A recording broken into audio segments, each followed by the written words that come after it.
বলবে, হাই উম্মত, জানো আমি আমার চাচার জন্য কত কষ্ট করে কত বুঝাইলাম, চাচা ইসলাম গ্রহণ করে নেন না, আপনি ইসলাম গ্রহণ করে নেন। চাচা বলছে, না না মুহাম্মদ, আমি ঈমান গ্রহণ করব না, আমি তোর কালিমা পড়ব না।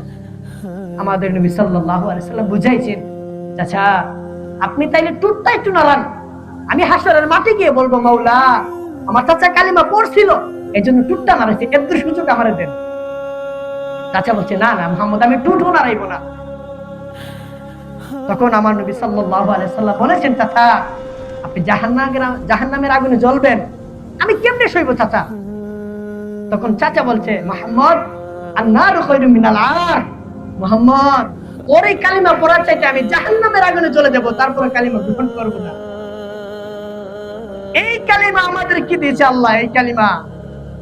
আর এমন নবীর উম্মত আমরা বুঝি না, তো আমরা তো বুঝি না, কিন্তু আমাদের সন্তানগুলো নষ্ট হয়ে যাচ্ছে আব্বা, আমরা তো খেয়াল করি না। আমাদের যুবক যে নষ্ট হয়ে যাচ্ছে, মাঝে মধ্যে তাদের দিকে তাকায় দেখেন আব্বা, তাদের চেহারার দিকে তাকায় দেখেন, কতদিন তারা নামাজ পড়ে না, ফজরের ওয়াক্ত কখন হয় তারা জানেই না, ফজরের সূর্য কখন উঠে তারা জানেই না। জিজ্ঞাসা করেন যে আব্বা সারাদিনে পেশাব করে পানি নিছো, জিজ্ঞাসা করবে না, চিনি না পানি, টিস্যু নিয়ে চুলা চিনি না, চুলটা কার মতো রাখলাম আব্বা একটু বলেন না। নিশ্চিত সে বলবে দুইটা কারণ, হয়তো সে মোবাইলের মাধ্যমে কোন খ্রিস্টানকে অনুসরণ করেছে, নয়তোবা তার সহপাঠী বন্ধু থেকে সে শিখেছে। আল্লাহর কসম করে বললাম আব্বা, সহপাঠী বন্ধু নষ্ট করে দেয়, নষ্ট করে দেয়। আমাদের মধ্যে কত মানুষ কিয়ামতের মাঠে আমরা আফসোস করে করে বলবো, হাই ইয়া লাইতানি লাম আত্তাখিজ ফুলানান খলিলা, হাই আমার মন্দ কপাল, কেন আমি এমন বন্ধু গ্রহণ করলাম যে আমাকে সারাদিন এক ওয়াক্ত নামাজের কথা স্মরণ করাই নাই। এমন আফসোস করে করে আমরা নিজের হাত আঙ্গুলকে টেনে টেনে ছিঁড়বো। এমন বন্ধুর কারণে মনে রাখতে হবে, বন্ধু হতে হবে আখিরাতের সাথে। কিসের সাথে? কিসের সাথে? আমরা বলি কিসের সাথে ভাই? আখিরাতের সাথে। আল্লাহ তাআলা বলেন, যে বন্ধুত্বটা দুনিয়াতে আমি রবের জন্য, আমার রাসূলুল্লাহর সুন্নতের জন্য, আমার ইবাদতের জন্য যেই বন্ধুত্বটা দুনিয়াতে ছিল, এই বন্ধুত্বটা আমি আল্লাহ আখিরাতেও দিয়ে দিব। শুধু এতটুকুই নাই, আল্লাহ বলেন, উদখুলুল জান্নাতা আনতুম ওয়া আজওয়াজুকুম তুহবারুন। আল্লাহ তাআলা কিয়ামতের মাঠে ডাক দিয়ে বলেন যে তোমার যে বন্ধুত্ব দুনিয়াতে আমার তাকওয়ার জন্য, আমি হাবিবের সুন্নতের জন্য, আমার ইবাদতের জন্য, আমার সিজদার জন্য, আমার নামাজের জন্য যে বন্ধুত্বটা দুনিয়াতে ছিল, আমি আল্লাহ তাআলা অর্ডার দিব তুমি তোমার বন্ধুকে নিয়ে একসাথে জান্নাতে যাও। কিন্তু আমাদের বন্ধু, বলেন আপনি আব্বা, আপনি বলেন আপনার সন্তান 17-18 বছর বয়সে এত বড় গাদ্দার কেমনে হয়? সে মসজিদ চিনে না, মাদ্রাসা চিনে না। আমি তো স্পষ্ট বলি যে আমাদের সন্তানগুলো 17 বছর বয়সে, 18 বছর বয়সে মসজিদ চিনে না, মাদ্রাসা চিনে না। হে 40 বছর বয়সে নিজেই দাজ্জাল হয়ে যাবে। দাজ্জাল আবার কে ভাই? দাজ্জাল আবার কিসের? এ নিজেই তো দাজ্জাল হয়ে যাবে। যুবক তো হওয়া দরকার ছিল, যুবক চালাবে গ্রাম, যুবক চালাবে রাষ্ট্র, চালাবে দেশ, দেশকে পরিচালনা করবে। কিন্তু যুবক তুমি যে একটা মেয়ের জন্য নষ্ট হয়ে গেলা, মানে একটা নর্তকী, তার জন্য তুমি নষ্ট হয়ে গেলা কেন বা বলেন? কোন জবাব আছে আমাদের কাছে? সারাদিন গেলে দেয়া যায় আমাদের বাচ্চা ছাড়া, মানে রাত্রে 12টা বাজে পর্যন্ত টিভি চালায়, কোন যুবক ছেলে নাই, শুধু আমাদের বুইরা ছাড়া তারা বসে বসে টিভি দেখে আর নর্তকী দেখে। আস্তাগফিরুল্লাহ, কি হইতেছে দেশে? আপনার কিছু হইতেছে না তো, টিভি এনে দেখতেছেন আর নর্তকী দেখতেছেন, এটা নাম আস্তাগফিরুল্লাহ। আমাদের বাচ্চা ছাড়া আমাদের, তারা মানুষকে দেখানোর জন্য মাঝে মধ্যে সুবহানাল্লাহ, অথচ তার পকেটের মধ্যে সুদের টাকা আছে না? এমন আমার কথা বুঝতেছেন না, ভাষা বুঝতেছেন না? আমি কিন্তু বক্তা না, আবার বললাম আমি টান টুন এগুলো আমি পারি না আব্বা, কিন্তু আমি আপনাদের বন্ধ চক্ষু খুলে দিতে চাই, একটু বুঝেন। আমি সব জায়গায় একই কথা বলি যে মনে রাখতে হবে, সুদের টাকায় দান করলে কবুল হবে না, ঘুষের টাকায় দান করলে কবুল হবে না, 2 নম্বরে 6 নম্বরে ব্যবসা থেকে টাকা নিয়ে দান করবে না, এই দান কবুল হবে না। এই কথা যদি আমি আপনাদের এই দামুরা গ্রামে না বলি, হয়তো এক সময় আমার আখিরাতে আটকায় নেবেন যে মাওলা এক বক্তা গেছিল, এক লোক গেছিল, উনি তো বলে নাই, যদি বলতো তাহলে আমরা অন্য পথ অবলম্বন করে নিতাম। 2 নম্বরে 6 নম্বরে টাকা দিয়ে দান করলে দান হবে না, জিনিস হয়ে যাবে। সোফা, কাঠ, পালং, প্যান্ডেল, বাড়তি, এগুলো হয়ে যাবে, কিন্তু কবুল হবে না। কি হবে না? কবুল হবে দুটার না। কেন আমি বললাম আব্বা দলিল নিতে চাইলে আমার কাছ থেকে আসেন, আমি দলিল দিয়ে দিব। আপনি জানেন সুদের সর্বনিম্ন সর্বনিম্ন গুনাহ কি জানেন? সর্বনিম্ন যেটা, আপন মায়ের সাথে জিনা করা। অথচ আপনি তো আপনার মার পাশে কেউ দেখতে পারেন না, আপনার বোনের পাশে কেউ গেলে আপনার বহুত রাগ ওঠে, আমার বোনের পাশে এত লোক কেন? অথচ আপনি এত বড় গুনার মধ্যে লিপ্ত আছেন আব্বা, আপনি জানেন না। আর সর্বোচ্চ গুনাহ হলো আল্লাহর সাথে জিহাদ করা, আল্লাহর সাথে ঝগড়া করা, আল্লাহর সাথে লড়াই করা, যে মাওলা আমি করবো, আপনি বাধা দেন আমারে। কি করতেছেন আব্বা? একসময় তো দাড়ি ছিল না আমাদের কাছে। জিজ্ঞাসা করে দেখেন সাদা দাড়িওয়ালা যারা, মাঝে মধ্যে আয়নার মধ্যে দেখলে কলিজা চিপা মেরে দেয়, হায় কিভাবে জিন্দেগি কাটাইলাম আমি। যারা উলামা একরাম তারা বুঝবেন, দাড়ি পাইখা যাওয়া মানে কি জানেন? শরীরের একটা অঙ্গের মরণ হয়ে গেছে গা, একটা অঙ্গের মরণ হয়েছে গা। যুবক তোমরা যারা বুঝতেছো যে না শরীর পাকবো, দাড়ি পাকবো, তারপর আমাদের মরণ না, মানে বলেন আমাদের ওরওয়াল বাজারে কাপড়ের কাপড় আসে না, আছে কিনা? আপনি বলেন এই কাপড়ের কাপড় কার জন্য হতে পারে আব্বা? আপনি বলেন দামুর মানুষের জন্য হবে না? তাইলে তুমি যে চিন্তা করো না আব্বা, রসুলের সুন্নত যে মানো না তুমি, কেন বলেন? যদি বলেন যে হাতে ধরতাম পায়ে ধরবো, ধরবো আব্বা। কেন এত কিছুর বিনিময় মালিকের একটা সিজদা আমরা দিব না? বলো। একটা কথা স্পষ্ট বলতে চাই, আল্লাহ তাআলা জমিনের মধ্যে একটা মানুষের অঙ্গের মধ্যে যা কিছু দিয়েছে, হাত পা নাক কান প্রত্যেকটা অঙ্গ দিয়েছে দুনিয়া উপভোগ করার জন্য, দুনিয়া ভোগ করার জন্য। কিন্তু আল্লাহ যেন কসম করে বলে, বান্দা আমি কসম করে বললাম এই কপালটা আমি বানিয়েছি শুধু আমি মালিকের সেজদা দেওয়ার জন্য। এই জন্য আল্লাহ নবী বলছেন না করবো মা ইয়াকুলুল আবদু বিরব্বিহি ওয়া হুয়া সাজিদুন, বান্দা যখন সিজদা দেয়, আল্লাহর কাছে সিজদা দেয়, আল্লাহ যেন বলে বান্দা তোমার সিজদা দিল, আচ্ছা ঠিক আছে মাথা উঠাও, ইরফার আসকা মাথা উঠাও, চাও কি চাইবা? তখন আমরা যেন বলি আত্তাহিয়াতু, আল্লাহর প্রশংসা আদায় করি, আল্লাহ বলে আর কিছু চাইবা? তখন আমরা যেন বলি আল্লাহুম্মা সাল্লি আলা রাসূলের দুরূদ পড়ি, আল্লাহ যেন বলে বান্দা আর কিছু চাইবা? তখন আমরা বলি মাওলা সিজদা দিয়ে আপনার কাছে আসলাম, আপনার নৈকট্য হাসিল করলাম, আল্লাহ আপনার দুরূদ পড়লাম, আপনার হাবিবের দুরূদ পড়লাম, আপনার প্রশংসা আদায় করলাম, মাওলা আপনার কাছে আসলাম। এখন আমার মূল চাওয়া আল্লাহুম্মা ইন্নী যালামতু নাফসি, মাওলা আমি আমার নফসের উপর অনেক জুলুম করছি মাওলা, অনেক অত্যাচার করছি, অনেক গুনাহ করেছি, পাপ করছি, নাফরমানি করছি মাওলা। কিন্তু মাওলা আমার যে গুনার অনেক পাহাড়, আল্লাহ আপনি আমাকে মাফ করে দেন। আল্লাহ যেন আরশে আযম থেকে বলে বান্দা দুনিয়ার কোনো ভিক্ষুক যদি দামুরার দরজায় গিয়ে হাত পাতে, তারা তো ফিরে দেই না, তুমি আমার কাছে আসলা, আমি তোমার পিঠে হাত বুলায় দিলাম, আমার হাবিবের প্রশংসা করলা, তুমি আমার নৈকট্য হাসিল করলা, তোমারে কেমনে আমি ফিরে দিয়ে যাও, তোমার জীবনের সমস্ত গুনাহ মাফ করে দিলাম। আব্বা আমরা তো চাইতে জানি না, আমরা তো মালিকের কাছে চাইতে জানি না। আমাদের মধ্যে অনেক আছে চিন্তা করে যুবককে আল্লাহর ওলি হইতে পারে, মৃত্যুর যেমন বয়স নাই, আল্লাহর ওলিদের কোনো বয়স নাই। যুবকরা চিন্তা করে হুজুর আমরা তো অনেক গুনাহ করছি, আমাদের কি আল্লাহ মাফ করবে? আল্লাহ যেন বলে বান্দা তুমি যদি চাইতে জানো তিন ভাবে চাইতে হবে, শুধুমাত্র চা বললেই চা হয় না, চা পাতা চিনি তিনটা দিলে চা হইব। আপনি চাইলে হবে না, তওবা বললে তওবা হবে না, তওবা করতে হবে তিন ভাবে। কই ভাবে? তিন ভাবে। এক, মাওলা আমি গুনাহ ছেড়ে দিলাম, আমি আর করব না, ওয়াদা দিলাম। মাওলা আমি লজ্জিত অনুতপ্ত, মাওলা মাফ চাইলাম। তিন ভাবে যদি বলতে পারেন, আল্লাহ নবী বলেন বান্দা যদি এরকম ভাবে বলতে পারে মাওলা আমার তো গুনার অনেক পাহাড়, আল্লাহ আপনি আমাকে মাফ করে দেন, আল্লাহ যেন বলে বান্দা তোমার 90 বছরের গুনাহ আমি আল্লাহ একসাথে মাফ করে দিলাম। প্রত্যেকটা আছে আব্বা, কিন্তু আমরা পথ অবলম্বন করি না। আমরা মনে করি গুনাহ করেছি আমরা কেন মাফ করব?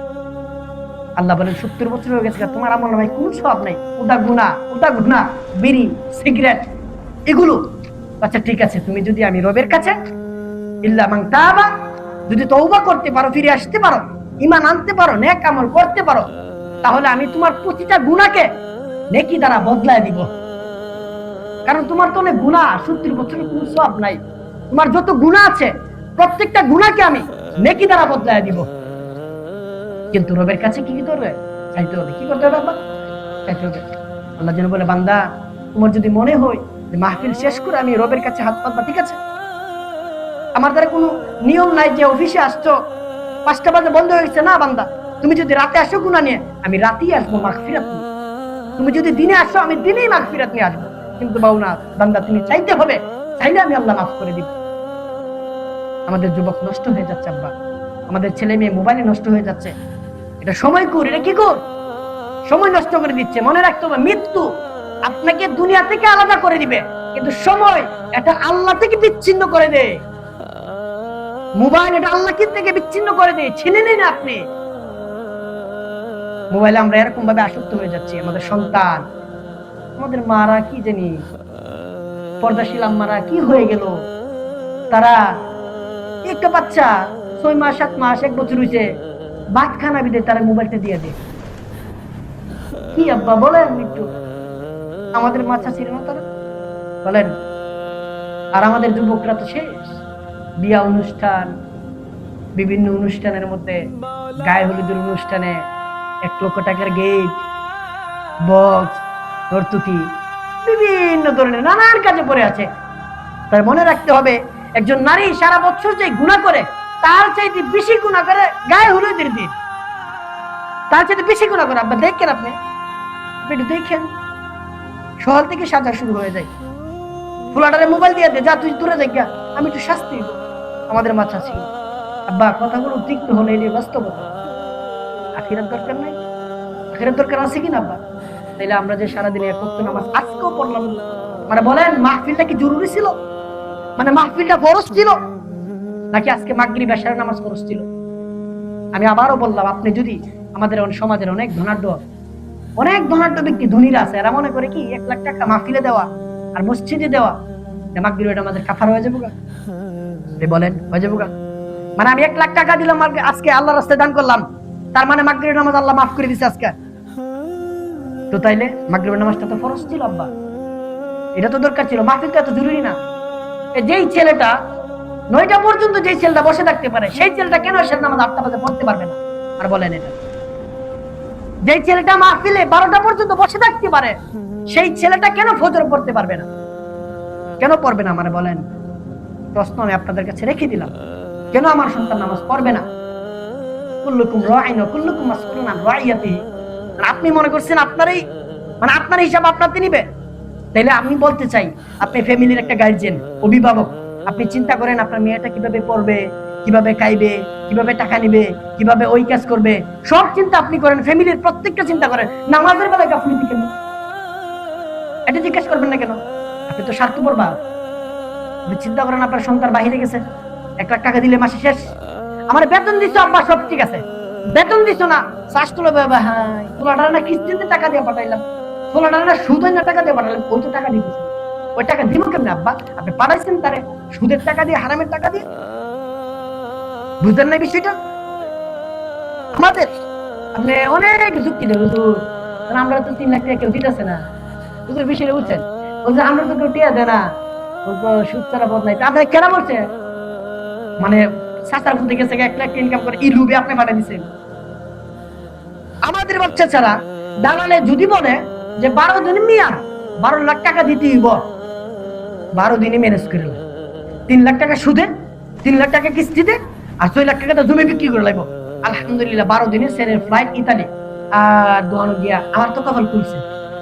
কি আমার তো কপাল খুলছে? মানে একটা ছেলের ইতালি বাড়ায় কপাল খুলছে, যারা জন্মগত ভাবে যারা ইতালি, তারা তো মনে চেহারা নাই, সারাটাই কপাল, কারণ এরা জন্মগত ভাবে ইতালি। আর আপনি বাংলাদেশে একটা ফুটবল আছেন, ইতালি কপাল খুলছে।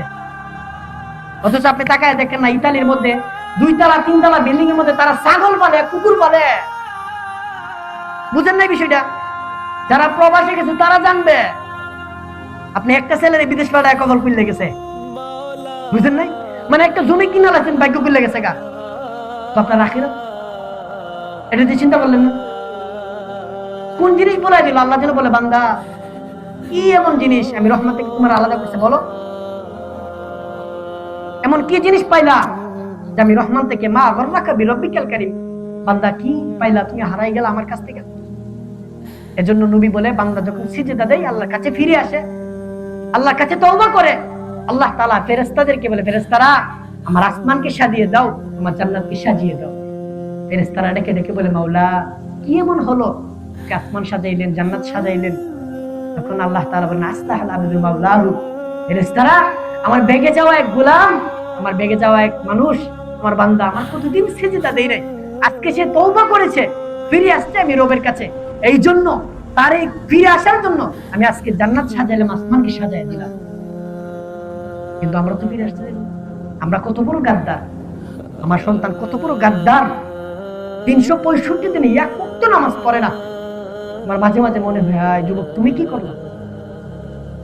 তোমার কি আখিরাতের কথা কোন মানে আখিরাতে যাইতা না তুমি? আখিরাত আমাদের দরকার না, দুনিয়া নিয়ে উপভোগ করছো, দুনিয়ায় সবকিছু বলেন। আল্লাহ না বলেছে ওমাল হায়াতুদ দুনিয়া ইল্লা মাতাউল গুরুর, হুজুর আছে না? আল্লাহ নিজে বলেছে আমি দুনিয়া সৃষ্টি করেছি, আমি কায়নাত সৃষ্টি করে আমি বললাম ধোঁকা। দুনিয়া ধোঁকা না, দুনিয়া কাউরে থাকতে দিছে?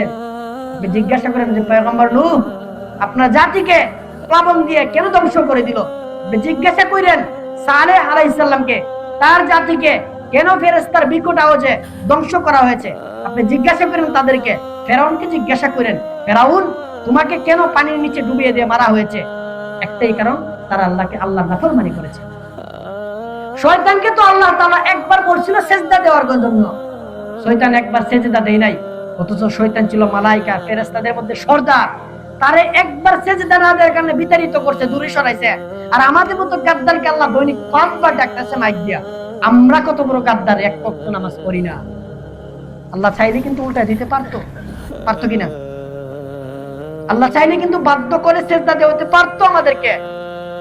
তারপরে যেন মালিক বলে যে বান্দা আমি যদি বাধ্য করে সিজদা দেওয়াইতাম তোমারে, আমি যদি বাধ্য করে সিজদা দেওয়াইতাম তোমারে, আনুগত্য করাইতাম, তাহলে আর আমি এই কথা বললাম কেন যে নামাজ পড়লে আমি পুরস্কার দেব, জান্নাত দেব? যদি আমি বাধ্য করে সিজদা তোমারে দেওয়াইতাম তাহলে তুমি কি করলা? আমি তো সব করলাম। আল্লাহ চাইলে গাড় ধরে নামাজ পড়াইতে পারতো কিনা বলেন? আপনি মনে করতেছেন আমার ভাই নামাজ পড়তেছে আমি নামাজ পড়তেছি না, আমার ভাই তো ভালো কাজে, আমিও তো ভালো কাজেছি। আল্লাহ যেন বলে বান্দা দুনিয়াতে ইমানদারের সাথে থাকতে বাঁচিয়ে গেছো, ঠিক আছে, আখিরাতে কিন্তু আমি ইমানদারের সাথে থাকতে দিব না। আল্লাহ ফেরেশতাদেরকে ডেকে ডেকে বলবেন আল্লাহ ফেরেশতাদেরকে ডেকে ডেকে বলবে যা গুনাহগারকে নাফরমানকে উঠে নিয়ে যা। উঠতে চাইলেন না, ধাক্কা দিয়ে গার ধাক্কা ধরে উঠাই দিবে।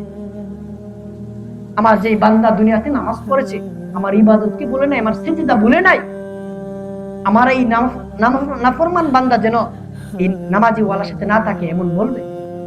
আজকে বলতেছেন আজকে বেন উঠাইলাম না, আজকেও আমরা যারা এখানে বসলাম অনেকে আমরা এশার নামাজ পড়ি নাই, এশার নামাজ পড়ি নাই, কিন্তু এখানে যারা বসছি সবাই পড়তে পারছি, পারি নাই। আমি চাইলে কিন্তু আপনারা দাঁড় করাইতে পারতাম, কিন্তু করাই নাই। কিন্তু মাওলাও কিন্তু চাইলে এখন দাঁড় করায়া নামাজ পড়াইতে পারতো, বাধ্য করায় সিজদা দিতে পারতো। কিন্তু আল্লাহ যেন বলে না, আমি আমার বান্দাকে, আমার বান্দা যেন আমি রবের কাছে ফিরে আসে তওবা করে যে আমি আর গুনাহ করব না। মনে রাখতে হবে যেই গুনাহটা আপনি ছেড়ে দিয়েছেন ওইটা দ্বিতীয়বার যদি আর না করেন তাহলে বোঝা যাইব এই গুনাহটা আল্লাহ মাফ করছে। কিন্তু যদি এই গুনাহটা আবার করেন বোঝা গেল এই গুনাহটা আর মাফ হই না। এবার আসেন আমাদের বাচ্চা ছাড়া, আপনারা বলেন আব্বা 70 বছর হয়ে গেছে এখনো বিড়ি চালাচ্ছেন, মানে বিড়ি ছাড়তে পারবেন না, মানে সিদ্ধান্ত করে নিছেন যে মরার আগ পর্যন্ত বিড়ি খাইবেন। আপনি বলেন, আপনি যুক্তি দেন, এমন একটা হাদিস দেন যে সুবহানাল্লাহ বললে আসমান আর জমিনের ফাঁকা জায়গা আল্লাহ তাআলা নেকি দ্বারা বদলাই দিব, নেকি দ্বারা বইরা দিব। এমন একটা হাদিস দেন যে বিড়ি খাইলে এমন সব পাওয়া যাবে, তাহলে আব্বা আমিও কাম আপনার সাথে। আপনি একটা যুক্তি দেন যে হুজুর মনে রাখতে হবে শয়তানে কিন্তু মালাইকা ফেরেশতাদের মধ্যে সর্দার আছে, হ্যাঁ ওই কিন্তু যুক্তি দিছে যে ফেরেশতারা সিজদা করেছে, আমি তো আগুনের তৈরি, আমি কেমনে আদম রে মাটির লোকের সিজদা দিব? ওই যে বিতাড়িত করে দিয়েছে আল্লাহ, কেন? অহংকারী করেছে। আপনি তো কইবেন হুজুরের মধ্যে তো কত মানুষ সদর বদর আছে, হুজুরের মধ্যে তো কত লোকে ফানকা জর্দাকা। আমি আব্বা হুজুর টুজুর বুঝি না, আব্বা আমি চাই আমরা সবাই মুসলমান, সবাই ইমানদার, আমাকে গুনাহ ছাড়তে হবে, আমাকে গুনাহ ছাড়তে হবে। আব্বা ছাড়বো না কেন বলেন? আপনি জানেন না আমার নবী রাসূলুল্লাহ সাল্লাল্লাহু আলাইহি ওয়াসাল্লাম রাস্তা দিয়ে হাঁটলে পরবর্তী সাহাবা কেরাম আসলে বুঝতে পারতো এই রাস্তা দিয়ে আমাদের নবী গিয়েছে মেশকের গ্রামের। জানেন আমার নবী কত মুজিজা, আপনি জানেন না? কত মুজিজা আপনি তো জানেন না? কত সুন্দর ছিলেন আমার রাসূল, কত পবিত্র নবী। এমন নবীর উম্মত আমরা, তো জানেন আমার নবী সাল্লাল্লাহু আলাইহি ওয়াসাল্লাম, আম্মা জান আয়েশা বলেন, আমি দেখলাম নবীজিকে একদিন এশারের নামাজের পরে দাঁড়াইছে একদম বেলালের আজান পর্যন্ত। নবী শুধু সারা রাত কানছে, একটা আয়াত বারবার পড়ছে, কিন্তু আযিবুহুম ফাইন্নাহুম ইবাদিক ওয়া ইন তাগফির লাহুম ফাইন্নাকা আনতাল আজিজুল হাকীম। তিনি বলছেন, মাওলা আপনার বান্দা, আপনি চাইলে মাফও করতে পারেন, চাইলে আযাবও দিতে পারেন। মাওলা আপনি মাফ করলে কেউ বাধা দিবে না, আযাব দিলেও কেউ আপনাকে ধরবে না। তবে মাওলা এই হাবিবের দিকে তাকায় যদি আমার গুনাহগার উম্মতকে মাফ করে দিতেন। কি চিন্তা করছেন নবীজি? আপনি জানেন একটা কথা আমার হৃদয়ে খুব করাঘাত করছে। হাসরের মাঠে যখন আল্লাহ তাআলা তার হাবিব মুহাম্মদুর রাসূলুল্লাহ সাল্লাল্লাহু আলাইহি সাল্লামকে পাশে বসাইবে, পাশে আল্লাহর চেয়ারের পরবর্তী চেয়ার রাসূলুল্লাহর জন্য রাখবে, মাকামে মাহমুদ আলাদা একটা স্থানে রাখবে।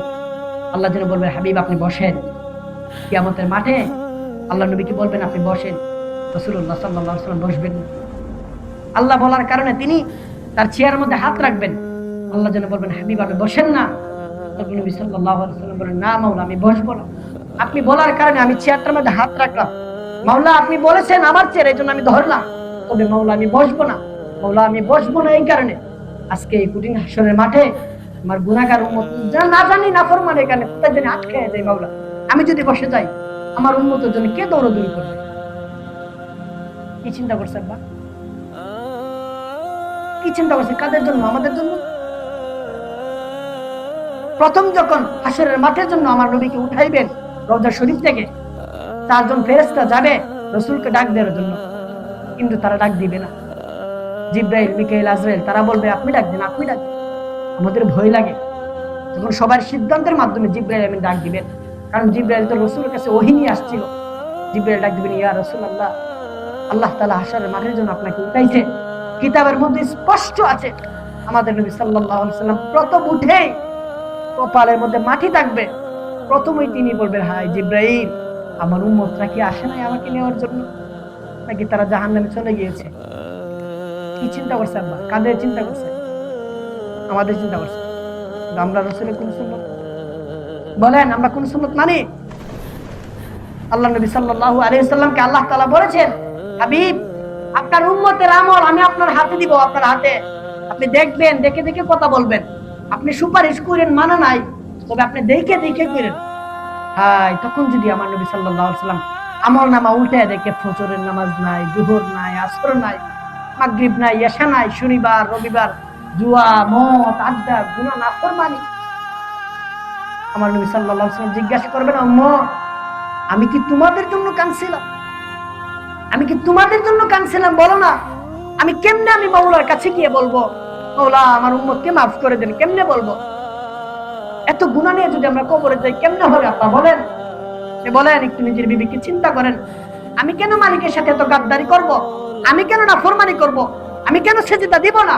আমি কেন রুকু করব না? আমি কেন করব না বলেন? দুনিয়াতে খালি বাদ তরকারির জন্য আসছি, আর কোনো কাজ নাই। আল্লাহ তাআলা বলেছেন, তোমরা কি ভাবছো আমারে? যে বাজারের একটা কোম্পানি ভাবছো যে আমি একটা বিস্কুট দিয়ে দিলাম, বিস্কুটটা দামুরা গেল, নাকি কালিসুমিল গেল, নাকি পাকশিমিল গেল, কোম্পানির মালিক তো খবর রাখে না। কিন্তু আমি তো বান্দা, তোমাকে বানিয়ে তাবারাকাল্লাযী বিয়াদিহিল মুলক ওয়া হুয়া আলা কুল্লি শাইইন কাদির। আল্লাহ বলে, আমি তোমাদেরকে বানিয়ে তোমার উপর আয়ত্ত রাখছি। তুমি দেখো না যে একটা বাচ্চা ঘুড়ি উড়ায়, সে ঘুড়ি ছাড়া কিন্তু নাটাই তো তার হাতে থাকে, থাকে না? আবার সন্ধ্যা গুনি আসলে ঘুরে গোটে গোটে গোটে গোটে বুদ্ধিকে আমার কাছে নিয়ে আসে।